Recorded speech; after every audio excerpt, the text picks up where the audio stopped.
Welcome to the third video in our Intro to CrowdPrisma series.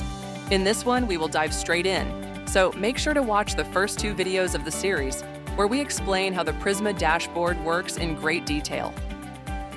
But before we start, let's discuss the data set we'll use.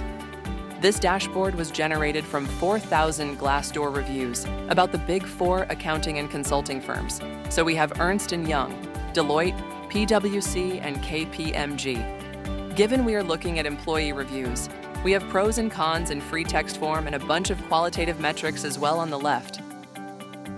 Quick reminder, we also have the group finder down at the bottom.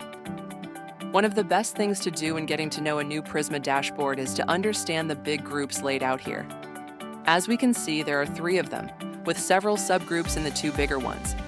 If you want to understand the big groupings quickly, just flip through the coloring options of this chart by the other variables and check for interesting patterns.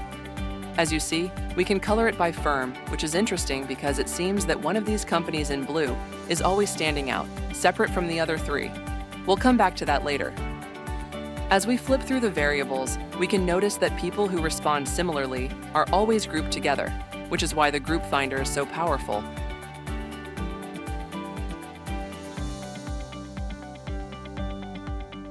When we come to tenure, we immediately see something interesting. This big group down here has a lot of missing values. These are shown as gray dots. And we also have some red color here. Let's quickly check what does red correspond to in the tenure chart. As we can see, red marks employees with less than a year of service. So these are people down here who have been with the company for less than a year or have missing values for tenure. But it's more than that, because we can actually click on the missing slice of the tenure chart and see that all the other charts immediately becoming enriched with missing values. So, to summarize, the group finder has put the incomplete respondents and short-tenured employees down here together. Conversely, at the top we have the mostly complete responses and longer-tenured employees. What are these people doing on the right? Interesting. So these are employees who really like working at these firms. So much so that they gave very high overall satisfaction scores and could not think of a single negative thing to say, even when asked for some negative feedback. As we can see, they just wrote, "Everything is great" in one shape or another.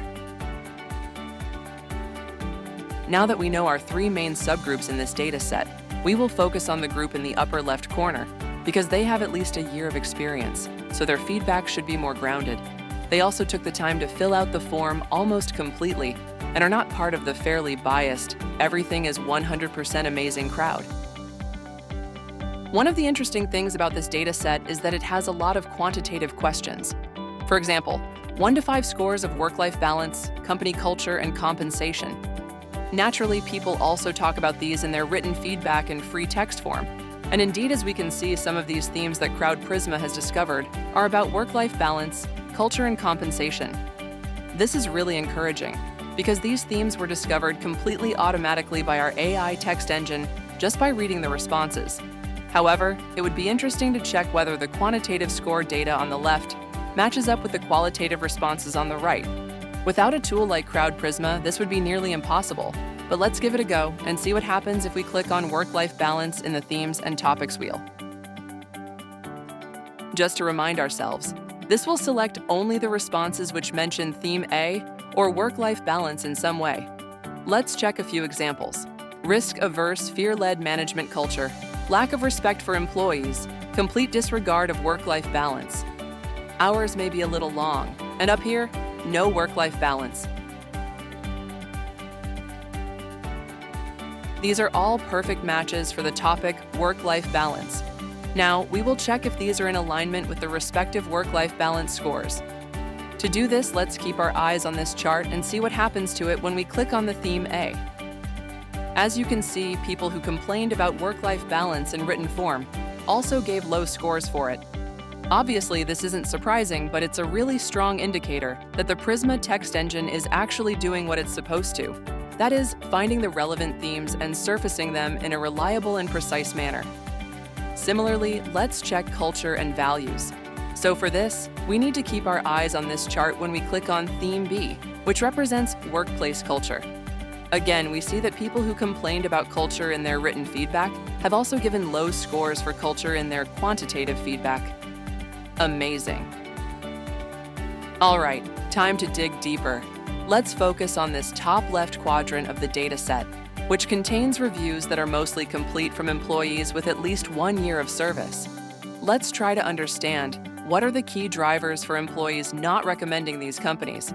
We're going to call them Group A and contrast them with their peers who actually recommend working at these firms. They will be Group B. This is interesting. Turns out, people who don't recommend these companies mostly complain about HR and management issues along with workplace culture. But interestingly, they complain much less about work-life balance compared to their peers who recommend these firms. This makes sense if we think about it for a second. If you ask consultants who like their employer to say something bad about the firm, they'll likely say they work too much as the only negative thing. Now, let's get back to this company that always stood out in the group finder. As we can see, these blue dots all correspond to reviews left by Ernst & Young employees, because the chart is now colored by the firm variable, and in the firm chart above, EY is the blue slice. Why is it that the blue dots form these separate clusters, while the other 3 companies are indistinguishable from each other? Why is it that the other 3 colors are all over on top of each other, not forming any clearly separable blobs like Ernst & Young does? To find out, we're going to define the EY employees who do not recommend the firm as Group A and contrast them with their peers at the other 3 organizations. They're going to be Group B. When we compare them, we see that employees at Ernst & Young complain a lot about management effectiveness, but not at all about workplace culture, which, as we've seen, would be the other typical thing to complain about for detractors. So it seems like Ernst & Young has a problem with its management, but not with its culture. When we scroll down, we can actually see some of the reviews these EY employees left, and in almost all of them, there is a yellow line, which corresponds to management effectiveness and HR issues. As you can see, they complain about a host of management issues in their comments: top-down management, terrible management, lots of toxicity, poor senior management, and so on. Great, we covered a lot in this video. We learned how to quickly understand large subgroups in your data and how to identify and disregard incomplete responses with the group finder. We confirmed that the quantitative and qualitative data matches up very nicely thanks to the amazing precision of the Prisma text engine. With just a few clicks, we managed to find out what drives employee dissatisfaction at these firms. We've also identified Ernst & Young as a bit of an outlier among these 4 firms and quickly uncovered the cause of this.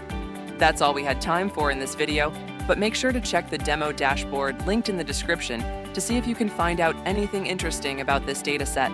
Also, please make sure to like, share, and subscribe if you found this video interesting. Remember, qualitative data is your friend. See you soon.